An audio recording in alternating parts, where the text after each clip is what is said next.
You don't lack time, you're just letting it slip away unconsciously. Discipline isn't about force. It's about reclaiming the power to lead your life.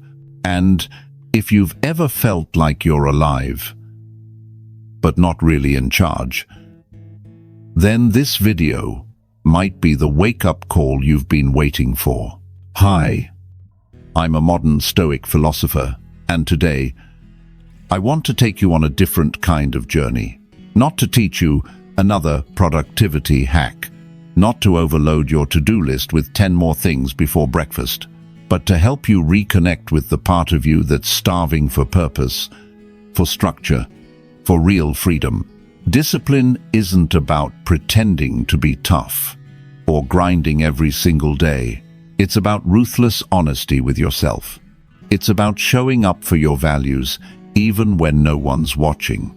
In this video, I'm going to walk you through 15 core principles of inner discipline drawn from ancient Stoic wisdom, modern behavioral science, and thousands of hours spent working with people who are tired of feeling out of control in a chaotic world.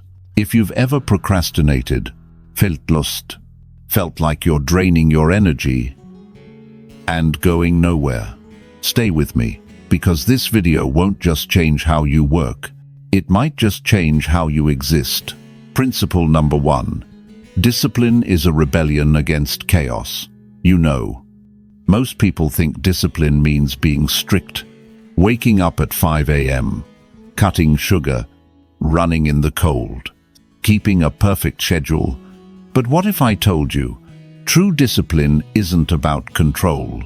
It's about resistance, a quiet rebellion against the noise. Because let's be honest, the world we live in is loud. Loud with distractions, with endless options, with notifications, and constant scrolling. Every app is shouting, "Look at me." Every feed is designed to pull you away, not just from your goals, but from yourself. And if you felt scattered lately, if your focus slips, or your energy fades, it's not because you're lazy, it's because everything around you is trying to split you apart. So when you choose discipline, when you wake up and decide, "I'm not going to start my day with chaos," when you put your phone down, take a breath, and focus, that's not boring, that's not extreme, that's powerful. Because discipline isn't about forcing yourself to suffer, it's about choosing clarity in a world that profits off your confusion. It's about reclaiming your time, your energy, your attention. It's about saying, "I matter more than the noise." Let me ask you this. When was the last time you spent a full hour doing just one thing? No distractions, no switching screens, no background noise, just one focus. Hard to remember. Right, that's not your fault. That's the system. And discipline is how you fight back. The ancient Stoics knew this. Marcus Aurelius led an empire and still reminded himself every night to return to self-mastery. Epictetus, our former slave, taught that no man is free who cannot govern himself. Seneca said it clearly, "If you don't set your own boundaries, the world will gladly invade." And that's the truth. If you don't lead your mind, something else will. A craving, a mood, an algorithm. You won't even notice it until one day you wake up and wonder where your time, your focus, your life went. So no, discipline isn't punishment. It's defense. It's how you protect what matters. It's how you say no to the noise and yes to your purpose. It's how you step back into authorship of your day, your choices, your life. Think about it. You don't need to do anything extreme to reclaim your power. Sometimes it's just choosing to sit in silence before the day begins. Choosing to write down one goal and actually honoring it. Choosing to say, This moment is mine. And when you do that, that's not just discipline, that's rebellion. A quiet, strong, intentional rebellion against everything that's trying to make you drift. Because drifting is easy. Everyone's drifting, scrolling through days like they don't mean anything, reacting, clicking, checking, then wondering why life feels so scattered. But you get to choose something different. You get to say, not today, not again. I lead. I don't drift. Discipline is how you take your power back. It's how you go from being a passenger in your own life to being the driver again. And yeah, some mornings, it'll feel hard. Some nights, you'll want to give in. You'll want to scroll, escape, numb out. But I promise you this, the more you honor your path, the more your path will honor you. You'll walk differently. You'll speak with more weight. Not because you're trying to impress anyone, but because you're no longer abandoning yourself. And that is the kind of strength no one can fake. It's not for show. It's not for Instagram. It's for you. So the next time someone asks you what discipline really means, don't talk about willpower. Don't talk about being perfect. Just look them in the eye and say, discipline is how I rebel against the chaos. It's how I protect what's mine. My mind, my time, my mission. And that's where everything begins. Principle number 2. Simplicity is a Stoic superpower. You ever feel like life is just too much? Too many tabs open, too many thoughts running, too many responsibilities, notifications, expectations all stacked on top of each other. You're not alone. I've been there too. Sometimes it feels like we're trying to do everything at once, carry everything at once, prove everything at once. But here's the truth I had to learn, and maybe you need to hear it too. Complexity doesn't equal progress. Busyness doesn't mean you're living. Noise doesn't mean you're important. And having more often just means you're more distracted. The Stoics knew this long before minimalism became a trend. They believed that a good life isn't filled, it's focused. That peace isn't found by adding more, it's found by subtracting what doesn't belong. Marcus Aurelius ruled an empire, but he still wrote in his journal, remove the unnecessary, and you'll see what remains is enough. And man, that hits, because we live in a world that tells us we're always missing something, another tool, another app, another morning routine, a better system, a better mindset, a better version of who you already are. But what if the real breakthrough isn't in what you need to add, but in what you're finally willing to let go? What if peace isn't something you chase, but something that shows up when you clear space for it? I want you to think about this for a second. What would happen if you simplified your mornings, just woke up, sat in silence, drank water, stretched, no phone, no rush, no comparison, just you, present, clear? It might sound small, but that's the kind of simplicity that reshapes your entire day. Because when your morning has clarity, your mind starts trusting you again. You stop reacting. You start responding.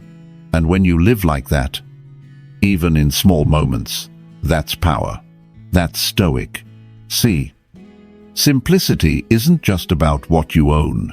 It's about what you carry mentally, emotionally, spiritually. It's about being honest. Do I really need this thought? Do I really need this habit? Do I really need to carry this weight? I picked up years ago because if you're anything like me, you've spent time chasing more when all you really wanted was less but deeper, less distraction, more meaning, less movement, more direction, less nuance, more épice. So here's something I've learned, and I say this with love. If your life feels too heavy, maybe it's not because you're weak, but because you're carrying things that aren't yours to carry anymore. Let them go. Not out of anger, not out of fear, but out of clarity. Make space for the right things. The things that move you forward, the things that feel true. Simplicity is not laziness, it's leadership.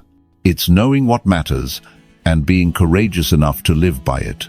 And when you do that, you'll notice something strange. People will start to feel your presence more. You'll say less. But your words will land deeper. You'll move slower. But with more power, you'll stop performing and start being. That's the superpower of simplicity. It gives you back to yourself. So if life feels chaotic right now, don't start by adding, start by subtracting. Create space, create silence, create rhythm, because when your world gets quiet, your soul gets louder, and in that stillness, you'll hear the voice you've been trying to find all along, your own. Principle number 3, self-discipline is spiritual armor. Have you ever walked into a room and felt completely exposed, not physically, but mentally, emotionally, like you had no shield? It happens to all of us. You're going through your day trying to stay grounded, trying to stay focused, and then boom, someone says something, a notification shakes your mood, a craving pulls at your willpower, and suddenly, you're no longer in charge of your reactions. You're just trying to keep up. That's the moment I realized something. Self-discipline isn't about forcing control. It's spiritual armor. It's the protection you build from within, so the world doesn't get to decide how you feel, how you act, or who you become. Because let's face it, life will test you. People will test you. Your own mind will test you. You will be tempted, not just by food, or screens, or comfort, but by the desire to numb, to escape, to go back to who you used to be. And without that armor, you'll break, or worse, you'll bend quietly, day after day, until you don't recognize yourself anymore. But when you practice discipline, real discipline, you begin to build a shield. Every time you say no to something that drains you, every time you choose the harder right over the easier wrong, every time you sit in silence when your mind wants to run, you're forging armor. Not armor that hides you, but armor that protects the parts of you that are worth defending.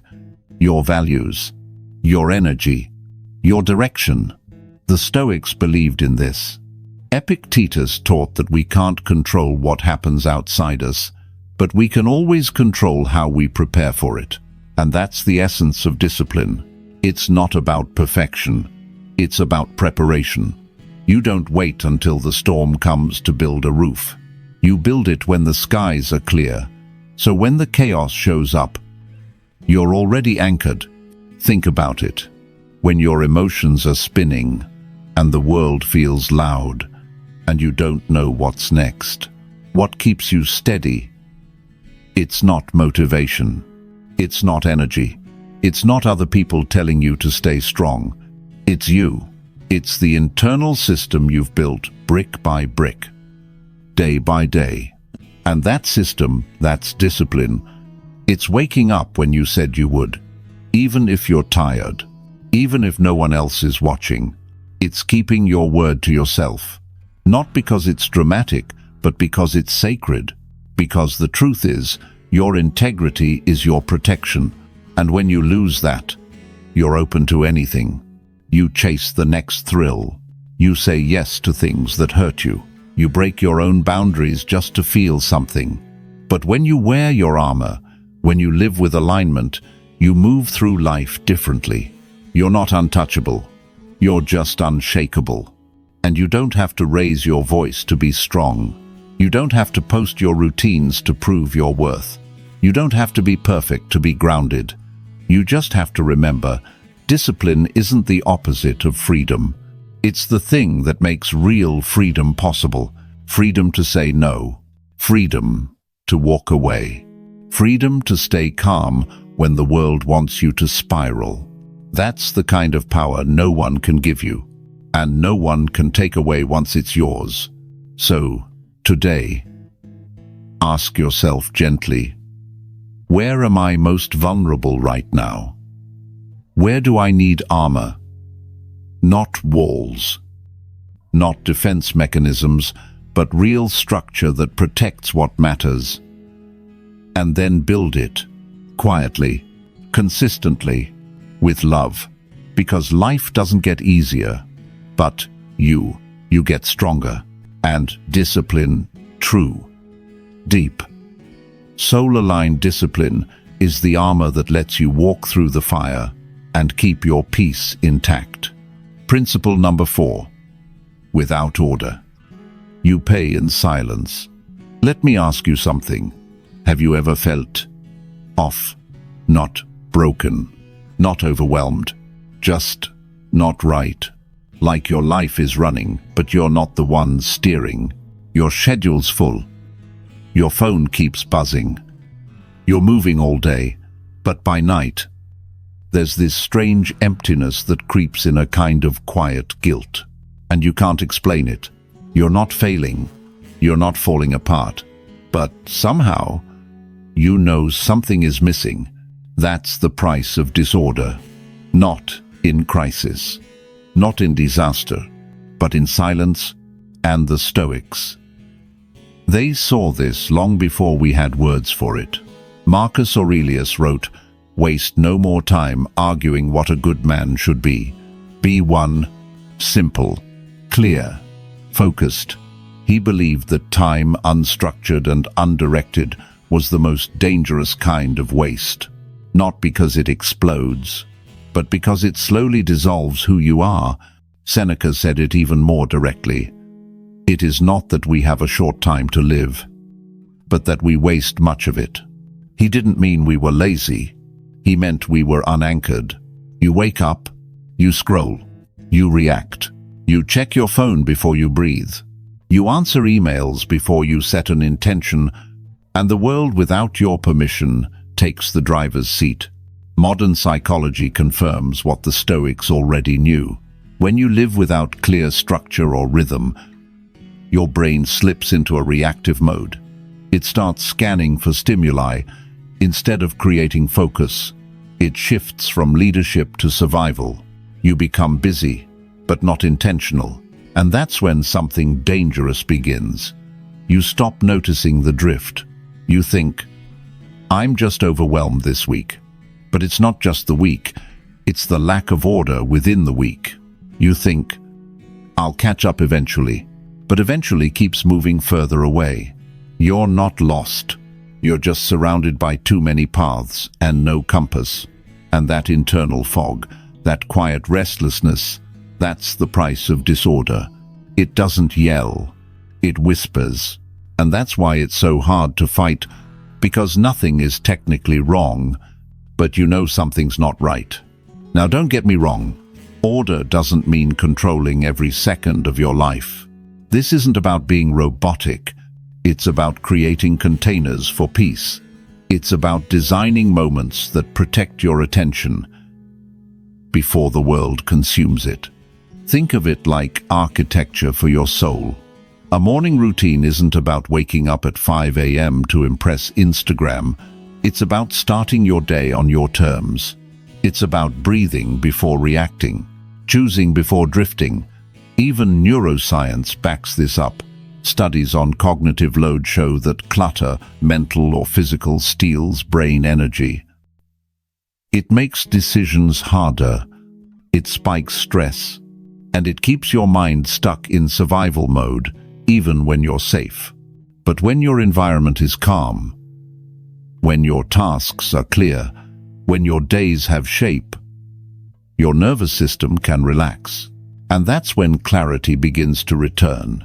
Not because you've done more, but because you've done what matters without noise. So let me ask you something real. Where in your life are you tolerating disarray? What messy corner of your mind or your space have you been ignoring? Maybe it's the pile of half-finished projects. Maybe it's the endless someday list in your notes app. Maybe it's just the habit of saying yes, when deep down you want to say no. Whatever it is, name it. And then, don't fix it all at once. Just start. Clear your desk. Clean on drawer. Block 20 minutes to think, not scroll. That's not a small thing. That's resistance. That's rebellion. That's returning. Because the truth is, when you don't create order, the world creates noise. But when you build rhythm, even imperfectly, you become steady. You stop chasing calm. You create it. And that is something no algorithm, no trend, no to-do list can give you. Only you can. Principle number 5. Don't wait for motivation. Move without it.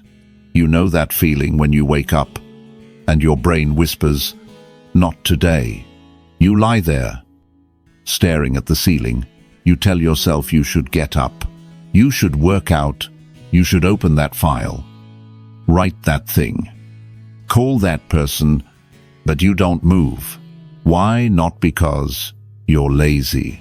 Not because you don't care, but because you're waiting for something, that spark, that invisible push, that moment when the fog lifts and energy suddenly floods in. But here's the truth, and it took me a long time to accept this. Motivation is not the beginning. It's the byproduct. You move, and then motivation shows up, not the other way around.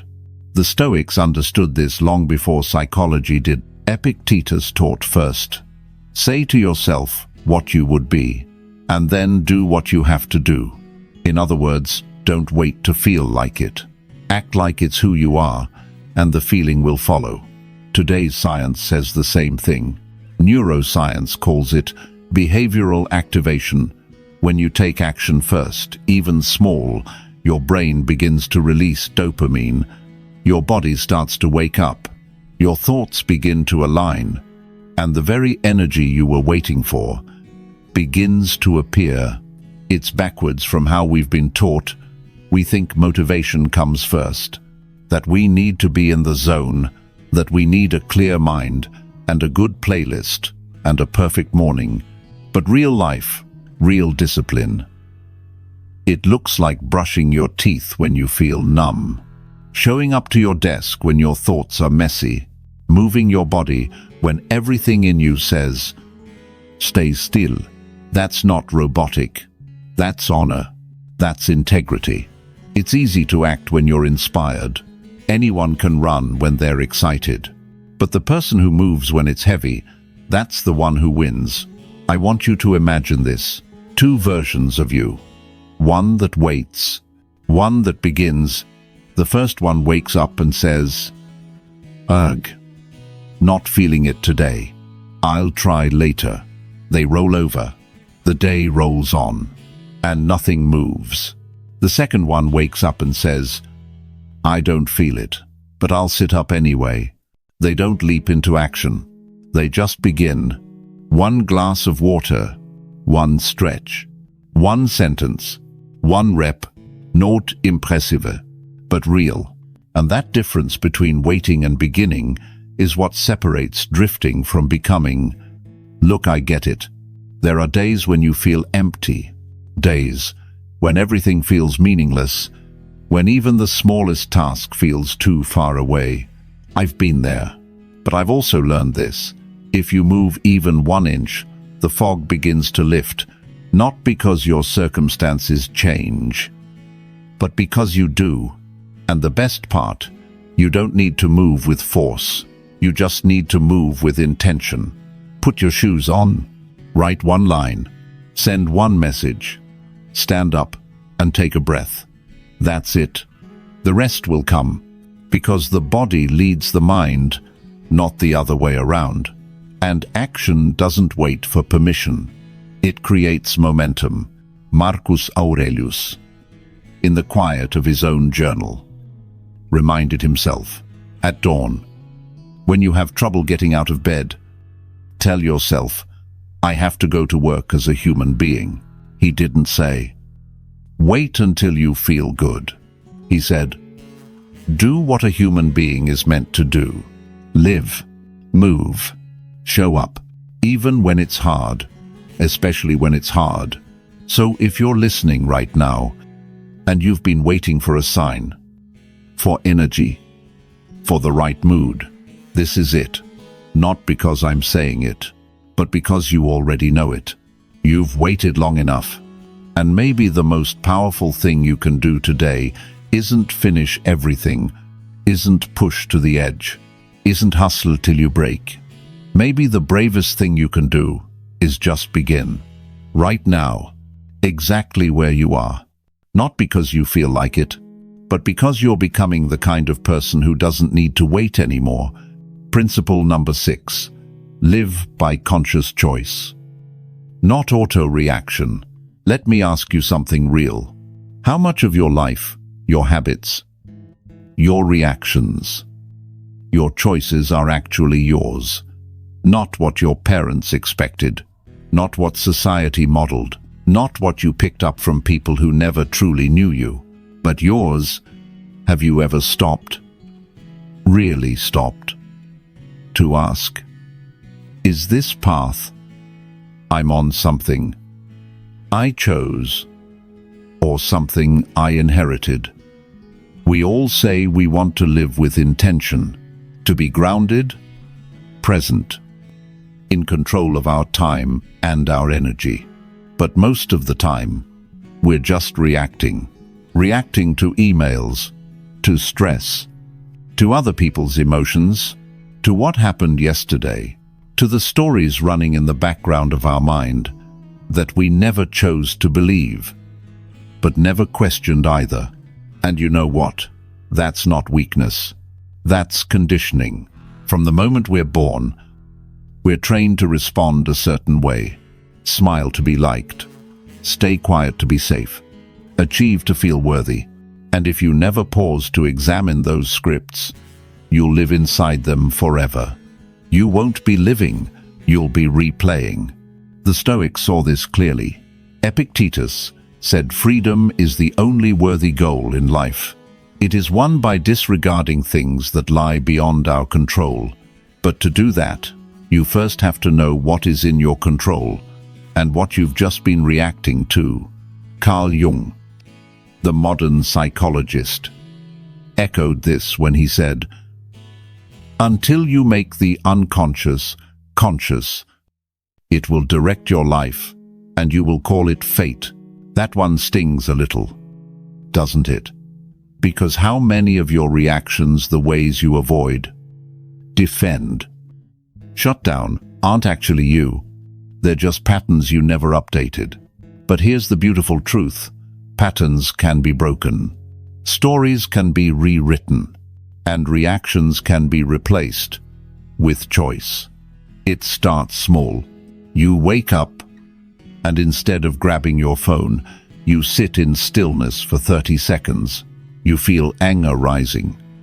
And instead of exploding, you pause, breathe, ask, is this about now or something older? You catch yourself about to say yes out of guilt. And you stop. You say no with love. You choose your energy. And in that moment you lead. Not your impulses. Not your triggers. You. And that's the beginning of a different kind of power. Not loud. Not performative. But steady. Rooted. Conscious. Look, I'm not saying it's easy. Because choosing, truly choosing, means taking responsibility. It means saying, if I don't like how I feel, maybe I need to look at how I think. It means admitting I've been living on autopilot. And it's time to wake up. But once you do, once you begin to reclaim your yes, your no, your direction, you stop living reactively. You start living deliberately. And the best part, you don't have to change everything overnight. Just one moment, one choice, one step, one Instead of rushing through lunch, you sit and taste. Instead of scrolling, you call a friend. Instead of saying, "That's just how I am," you ask, "But is it how I want to be?" Because here's what no one tells you. The life you want isn't buried under more effort. It's buried under unconscious repetition. And the second you choose to stop running that loop, everything starts to shift. Not because your circumstances change, but because your posture toward them does. And that's what Stoicism is really about. Not perfection, not emotionlessness, but presence, being awake in your own life. So, if you've been drifting, if you've been reacting, pleasing, avoiding, distracting, this is your invitation to pause, to breathe, and to ask, what would this moment look like if I stopped running on default and actually choose presence, choose clarity, choose you, even if just for today, because the more often you choose consciously, the less power your past will have over your future. Principle number 7, what you do in private defines you in public. Let me ask you something honest. Who are you when no one's watching? Not when you're posting, not when you're explaining, not when you're on, but when it's just you, the silence, your breath, the promise you made to yourself last night, because that version of you, that quiet, unfiltered, unperforming self, that's who you're becoming. And most people don't talk about that, because in our world, we glorify the visible, the highlight reel, the public win, the look how disciplined I am moments. But the truth, you are not built in public. You are built in private. When you get up early and no one sees it. When you say no to the extra drink because you remembered your why. When you finish the thing not because it's exciting, but because you said you would. That's character. That's integrity. And that's what lasts when the applause stops. Marcus Aurelius knew this. He was emperor of the Roman Empire, but still, every night, he returned to his journal, not for the Senate, not for the people, but for himself, to ask, did I show up today in alignment with my values or just my image? Because the Stoics believed your outer power is only as strong as your inner consistency. You can give the best speech in the world, but if your words and your actions don't match in private, something starts to crack. You can look calm on stage, but if you explode at home, you know the difference, even if no one else does. And that difference, that dissonance, it costs you something. It eats away at your self-trust, at your peace, at your ability to believe your own voice. But the opposite is also true. When your private actions align with your public image, you walk with a quiet strength. You speak without performing. You stand in rooms and don't have to prove anything because you've already proven it to yourself. That's real presence. It's not about being perfect. It's about being whole. Because let me tell you something, there is no stronger foundation than this. You said you would, and you did. No spotlight, no pressure, no audience, just you. You didn't scroll when you said you'd read. You didn't lie when it would have been easier. You didn't break the commitment, even though no one would have noticed. You noticed, and that noticing builds something deep: self-respect, self-reliance, self-trust. Not hype, not hustle, but real, steady confidence, the kind you don't need to sell to anyone. Because here's the hard truth. You can fake discipline in public, but you can't fake who you are when the room is empty. And, over time, that's who shows up in your words, in your relationships, in your decisions when things get messy. So let me ask you this, what are you practicing in the dark? What patterns are you repeating when no one's around? What kind of self are you rehearsing, not just when you're on, but when you're alone?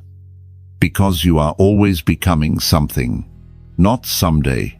Right now, you're shaping your identity with every choice that no one else will ever see. And one day, those small, unseen choices, they show up in how you listen, in how you lead, in how you love, in how you walk into a room without needing it to validate you. So start today.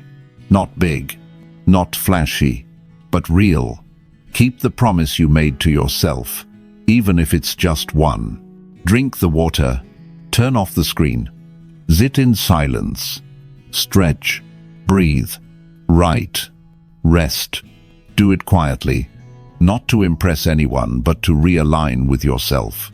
Because you don't build legacy in the spotlight, you build it in the silence, in the simple, invisible acts of integrity that stack, day by day, into the kind of person the world begins to feel, even before you speak. Principle number 8, tame the dopamine. Rewire the reward. Let me guess. You sit down to do something important, and within 5 minutes, you're checking your phone, not because you really needed to, just out of habit. Or maybe you open a tab to get some work done, and suddenly, you're watching 3 videos, reading something random, or just scrolling. You look up and an hour's gone. Again. And the worst part, you weren't even enjoying it. Sound familiar? If it does, I want you to hear me on this. It's not that you're lazy. It's that your brain has been hijacked by a reward system that wasn't built for this world. A system designed to chase pleasure, but not to distinguish between the meaningful and the meaningless. Let me explain. Your brain has a chemical called dopamine. It's not the pleasure drug like people think it's the seeker. It's what drives you to chase anything. And in the past, dopamine helped us survive, find food, seek shelter, connect with others, build things. But now it's weaponized by apps, by games, by platforms, by companies that spend billions learning how to keep you hooked. Every notification, every like, every flash of red, it's a dopamine hit. Small, harmless, until it's not, because over time, your brain starts to crave the spike, not the substance, the feeling of new, not the feeling of meaning. You're no longer chasing growth, you're chasing stimulation. And that's where discipline starts to break. Because real growth, real peace, real creative work, it's slow, quiet, unrewarding at first. Writing a book, building a body, healing a relationship, studying something deep. They don't spike dopamine the way reels do. They don't light up your brain like sugar, like screens, like scrolling. But here's what the Stoics would say. Not everything that feels good is good. And not everything that feels uncomfortable should be avoided. Discipline is the art of knowing the difference. Seneca once said, "Most powerful is he who has himself in his own power." That includes your habits, your patterns, your impulses. And I know it's not easy, because we live in a world that constantly pulls at you. You're not just resisting distraction, you're resisting addiction. So how do you take back your mind? Start small. Don't aim to delete all distractions overnight. Just rewire your reward system. Little by little, start with 5 minutes of silence in the morning. Replace that first scroll with breath. Take a walk instead of reaching for a screen. Close your tabs. Close your eyes. Be present with discomfort. At first, it'll feel boring, agitating, even painful. But that's just detox. Because underneath all the noise, your nervous system is begging for peace, for stillness, for focus. And if you stay with it long enough, your brain will begin to rewire. You'll start to enjoy deep work again. You'll crave stillness instead of noise. You'll feel satisfaction not just from the click, but from the completion and the reward you used to chase through dopamine, you'll find through presence. Here's a question I want you to ask yourself today. What am I rewarding in my life? And is it building me or draining me? Because every time you reach for something, you're teaching your brain what to want. And what you want becomes who you are. So give yourself better rewards. Ones that last. Ones that shape. Ones that nourish. The next time you finish something hard, don't reward yourself with distraction. Reward yourself with a walk, a stretch, a deep breath, a moment of gratitude, or maybe just silence. Because that silence, that's your power returning. That's your soul, remembering what peace feels like, and that is the reward worth chasing. Principle number 9. Structure is a form of mercy. Discipline gets a bad reputation. To some, it sounds harsh, cold, like a prison you build for yourself. Something rigid, something joyless. But let me tell you what I've learned. Structure is not a punishment. It's a gift. And sometimes, it's the kindest thing you can give yourself. Think about this. What happens when your life has no structure? You wake up late. You skip meals. You forget what matters. You chase what's urgent, not what's meaningful. You end the day exhausted but not fulfilled. You were busy, but you don't even know with what. And the scariest part, you start to believe this is normal. You start to confuse chaos with freedom, but freedom without form is just anxiety in disguise. You see, the Stoics never viewed discipline as torture. They saw it as training a path toward peace. Marcus Aurelius wrote, "Just that you do the right thing, the rest doesn't matter." But how do you know what the right thing is if your days have no rhythm, no anchor, no focus? Structure gives you that, not to restrict you, but to protect you. To protect your energy, your attention, your goals, your sense of self. Because when you live without rhythm, life becomes one long reaction, and slowly, you forget who's in charge. But with structure, you wake with purpose. You move with clarity. You know where your time goes and why. It's like building a riverbank. The water still flows, but now it has direction. The same applies to your day. A morning routine isn't a flex, it's a lifeline. A shutdown ritual at night isn't robotic. It's how you tell your nervous system you're safe. You can rest now. Meal planning isn't obsessive, it's self-respect. A simple to-do list isn't boring. It's how you save your mind from decision fatigue. These aren't rules to obey. They're boundaries that hold you. Like scaffolding on a building, they help you rise higher without collapsing. I've seen this again and again with clients, with friends, and even in myself. The moment we build structure, our anxiety decreases, our choices improve, and our future becomes clearer. Because structure turns discipline into dignity. It says, I care enough about my peace to make space for it. I respect my time, so I won't waste it on things that leave me empty. I believe in my future, so I act like it matters now. So if you've been feeling lost, if you've been drifting, scattered, burnt out, don't add more chaos. Add form. Start small. One habit in the morning. One sacred hour of no distractions. One rule for how you end your day. It doesn't have to be perfect. It just has to be consistent, because you don't need more pressure. You need more clarity. And structure is how clarity becomes reality. Sono disciplini isn't cruel. Structure isn't rigid. They are the hands that catch you when life gets heavy. They are the gentle reminders. You are not meant to be ruled by impulse. You are not made to live in survival mode. You are worthy, of a life with rhythm, peace, and purpose. Principle number 11. Master the space between stimulus and response. Something happens. A message, a glance, a comment that hits you the wrong way, a delay, a failure, a small thing that feels too big in the moment.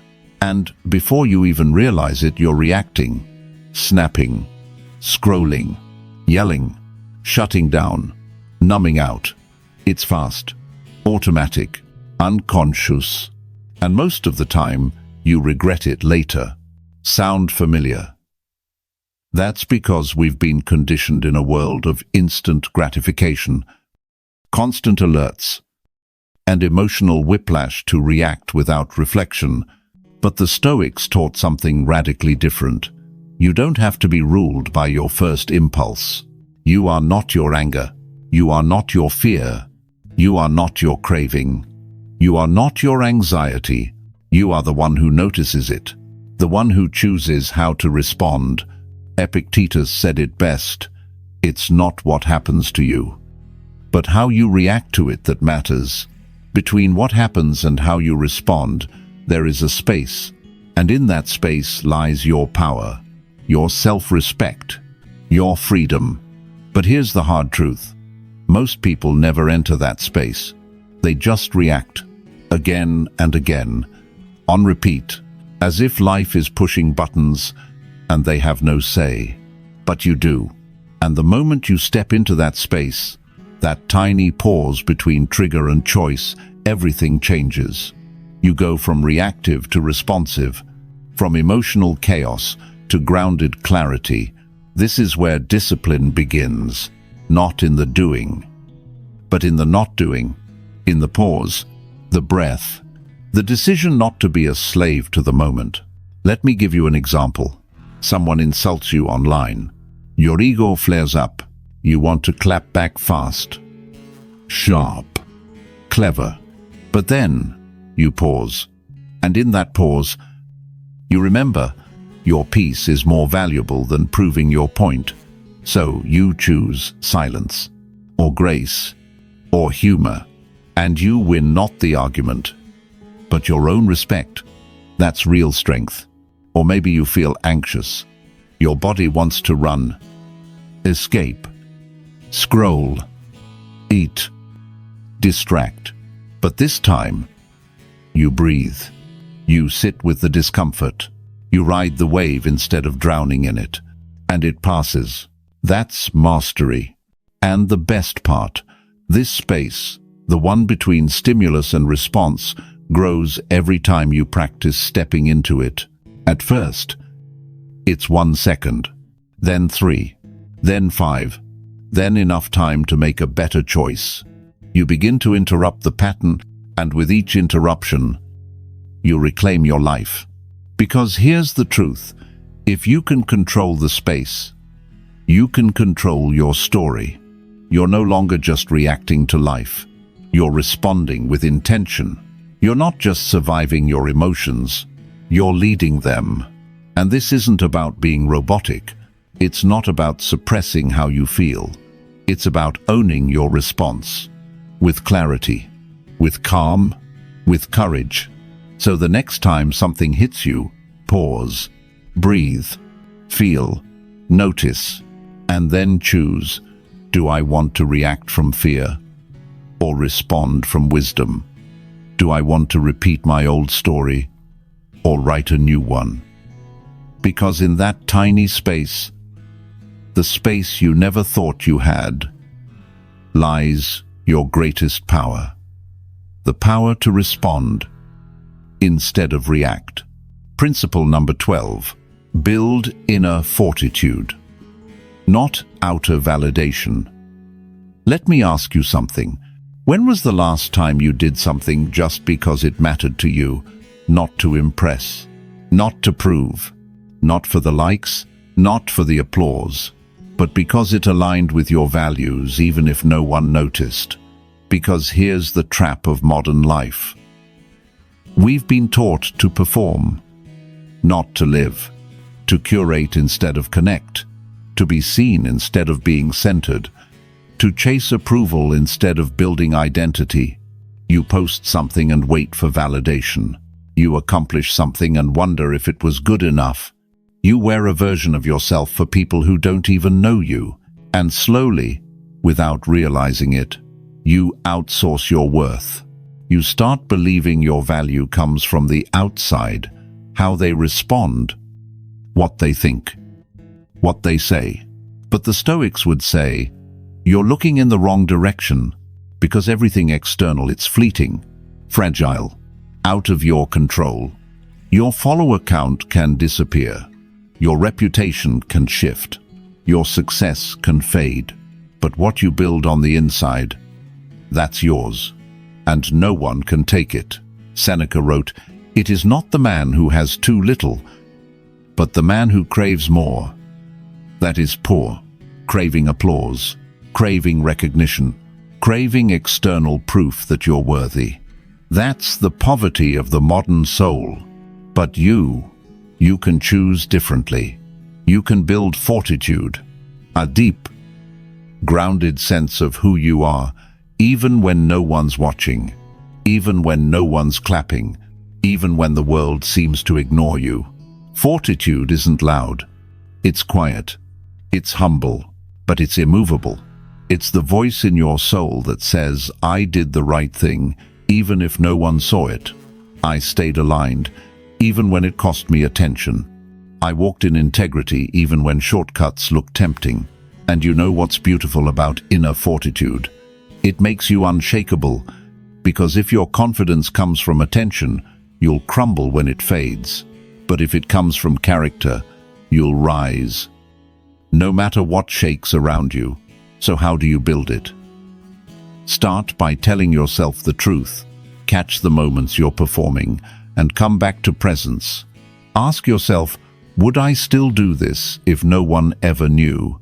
If the answer is yes, that's your soul speaking. If the answer is no, maybe it's time to realign. Because life isn't a show, and your purpose isn't a performance. It's something sacred, something real, something strong enough to live in the dark without applause. So today, take one step toward inner strength. Do the hard thing quietly. Keep the promise even when no one's watching. Say no when your boundaries are being crossed.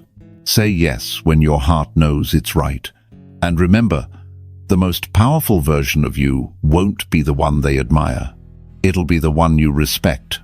That's fortitude. That's freedom. That's yours. Principle number 13. Control the controllables. There's a silent war happening inside you.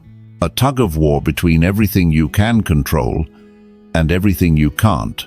And most days you spend your energy pulling on the wrong rope. You stress about how someone reacted. You obsess over what might happen tomorrow. You replay a conversation you can't undo. You scroll through other people's lives, wondering how yours compares. You try to predict, to fix, to manipulate, to control the uncontrollable. And it leaves you anxious, exhausted, and stuck. But the Stoics had a rule. One golden rule that simplified life when everything felt overwhelming. Focus only on what is within your control. Release everything else.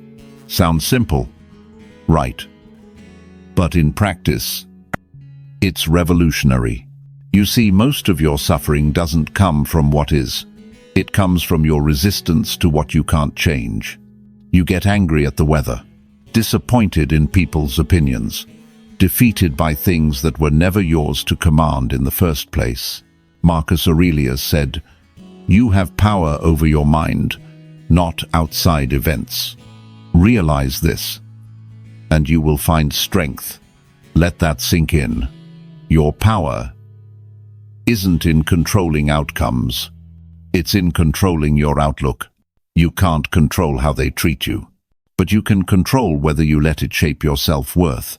You can't control whether the door opens, but you can control how you wait with grace or with bitterness. You can't control the storm, but you can control whether you anchor down or get swept away. This is the essence of Stoic freedom. Peace doesn't come from mastering the world. It comes from mastering your response to it. And here's what's wild. Once you stop trying to control what isn't yours, you regain power over what actually is. Your mindset, your attitude, your habits, your choices. That's where real strength lives.